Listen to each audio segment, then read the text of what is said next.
king of the trees. What Abimelech did in killing all of his brothers has been all too common down through the centuries. Anytime a person grabs the throne or is not sure about his rule, what he would do is kill the competition. And a person's brothers are definitely the competition.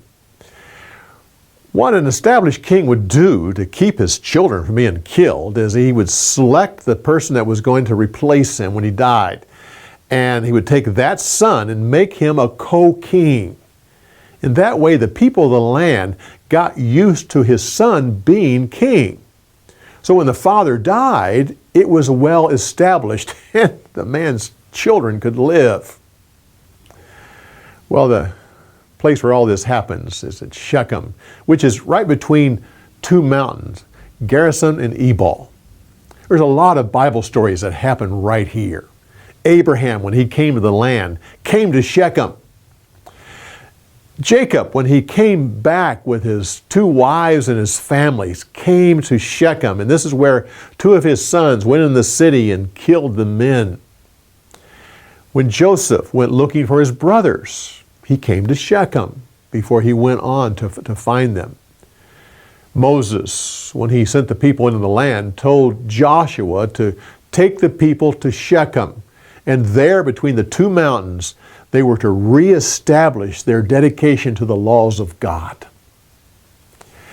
We have Joseph was buried right here. At least that's what the tradition says. And of course, Jesus came to this area and sat at the well that Jacob dug and talked to the woman at the well. When I went to a women's prison years ago, my job was to, over several months, to train them to be Bible-telling instructors.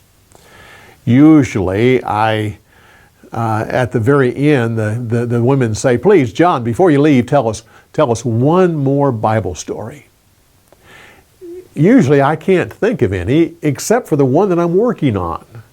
And I happened to be working on this story, which I felt was kind of strange. And I told him, I said, "Well, no, John, tell us that story. Tell us the one that you're working on."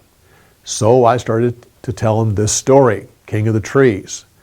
Halfway through, I stopped. I said, "Well, this is really a strange story." No. Keep telling it to us. Tell what it is. Well, I came to the end.